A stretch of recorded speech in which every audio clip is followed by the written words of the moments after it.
સાંસદના વખાણ એ બધા વક્તાઓએ બહુ કર્યા કે બહુ સારા માણસ છે.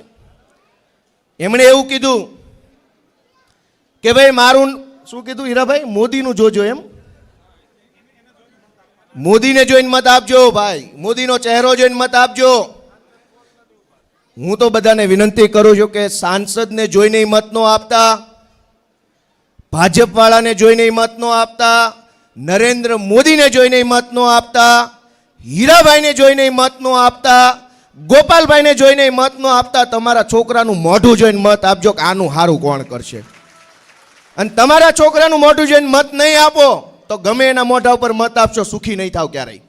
સુખી તમારા છોકરા તમને કરશે, તમારા સંતાનો તમને સુખી કરશે, આગળ લઈ જશે, સમૃદ્ધ બનાવશે. તમારા સંતાનોનો ચહેરો જોઈ એનું સારું કોણ કરશે, એનું ભવિષ્ય કોણ બનાવશે એ વિચારી સમજીને તમારું મગજ એમ કે તાનાશાહો હટાવવા છે તો ઇન્ડિયા ગઠબંધનના ઉમેદવારને કોંગ્રેસના નિશાન ઉપર ચૂંટણીમાં જીતાડી દેજો દોસ્તો. જગમાલભાઈએ પેપર ફૂટવાની વાત કરી.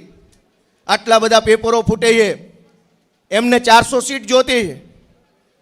ધારો કે ગુજરાતમાં તો આપણે 400માંથી 400 ન આવે એવી કોશિશ કરીએ, એમાં સફળ જઈએ, પણ કદાચ બીજા રાજ્યોમાંથી એવું કંઈક બને અને એક વખત વિચારવા ખાતર વિચારીએ 400માંથી 400 ધારો કે એમની આવશે તો જ્યારે ભ્રષ્ટાચાર થશે ત્યારે કોણ બોલશે?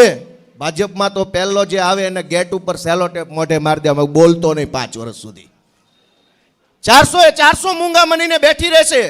ખેડૂત જ્યારે એમ કહે છે કે માંડવીનો ભાવ આપો, એક પણ માણસ નહીં બોલે. વિદ્યાર્થી એમ કહે છે કે પેપર ફોડવા વાળાને સજા આપો, 400માંથી એકેય નહીં બોલે. મોંઘવારીનો માર વાગશે, 400માંથી એકેય નહીં બોલે. એટલે 400 મરદા ભલે છૂટાય પણ એક મરદય ભેગે ભેગો છૂટાઈ જશે ને તો વાંધો નહીં આવે. એમના 400 મરદા છૂટાય, એની વચ્ચે એક મરદ માણસ બેસાડો તો 400 પર ભારે પડે ને જનતાનો અવાજ ઉઠાવે દોસ્તો.